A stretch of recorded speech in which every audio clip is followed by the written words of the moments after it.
Over 90% of all chronic disease stems from this one big lie, related to a lot of other lies that have taken decades before they were debunked and corrected. Before we get into the underlying cause of most chronic disease, let me share some other fascinating things that contribute to disease. Let's just take, for example, Crisco. It's an alternative cooking oil they came up with in 1911. It actually had to do with repurposing candles. A lot of those candles and lanterns used cottonseed oil. Someone had a bright idea, let's use it for cooking oil. Get people to start using that instead of butter, instead of tallow and lard. Out of all the things that destroy the heart, brain, tissues, and cells, trans fats are at the top of the list. There was never any safety studies done on trans fats back then. It literally took over 100 years to get these trans fats banned, or at least create enough public outrage to get people not to consume them.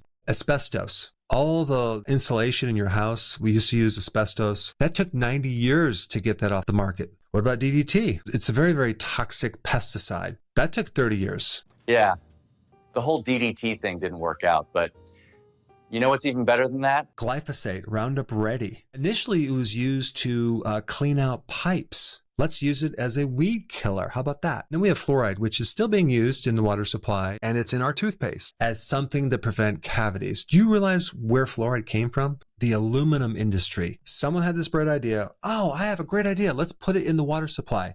Let's use it to help prevent dental decay. And we'll get the American Dental Association to promote it. And I think now in certain states, they're starting to ban it because fluoride does lower your IQ. Do you realize that sodium nitrate, the stuff in preserved meats like bacon and sausage, it was used to protect explosives? Sodium nitrate stabilizes gunpowder. You realize that saccharin is made from petroleum. They had a great idea. Let's turn this into an artificial sweetener. Then we have another product called biosolids. Someone in the sewage sludge waste department had this brilliant idea to turn this very toxic thing into something that is very beneficial. They use biosolids in the soil that grows your vegetables. But I think out of all those products, the one that is most interesting is the dent corn. This is field corn. It's not edible. Completely genetically modified, paid by your tax dollars to the point where it is so cheap, you can buy a metric ton of it for $198. Well, let's turn that into feed for the cattle and the pigs. They've literally come up with over 4,000 different products. You can make high fructose corn syrup, maltodextrin, modified food starch, and most of the vitamin C comes from this byproduct from corn, not to mention seed oils. How many years does that have to be on the market before people realize that it's not heart healthy? It's severely inflammatory and it creates a lot of inflammation in your body. There's been a lot of PR actions to make something that is naturally unhealthy to be very healthy. Seed oils are perfectly healthy for everyone. Just keep buying it. There's also the idea that grass-fed red meat causes cancer, which is a total lie. They put grass-fed red meat in the same category as processed meat. Of course, what about butter? We know butter is super fattening, filled with cholesterol, and that's going to clog our arteries. Everyone knows that. Complete lie. What about eggs? Eggs have cholesterol. I mean, I can go through the whole list, but let's talk about the absolute number one biggest lie that has created the most chronic disease of anything. And if this was just changed, all of this chronic disease would go away within weeks. You ready for it? Carbohydrates are essential for your health. Your brain prefers glucose as a primary fuel. Our brains were designed to live on glucose. That is a lie. Most of the chronic disease in the US comes directly from the overconsumption of these types of carbohydrates. It is the lowering of one's carbs that will produce the biggest health benefit of everything. This is why keto is one of the most attacked diets out there, because it works, eliminating type 2 diabetes, obesity, high blood pressure, all sorts of mood disorders, cognitive dysfunction, and because most Americans have at least one chronic disease. Adding the low carbohydrate diet as an option for those people needs to be part of the dietary food guidelines. No one reads those guidelines, so why do we even have to have them? People ignore them. The school system, the hospitals, the assisted living, The military, the prison systems, dietitians all follow the dietary guidelines. And if a doctor steps out of the box and recommends a low-carb diet, they can be penalized unless the low-carb recommendations are within those dietary guidelines. I know the pushback is that we can't have a one-size-fits-all. We're not trying to do that. We must have a low-carb option. The current dietary guidelines actually create more disease than it eliminates. There is overwhelming research on the science behind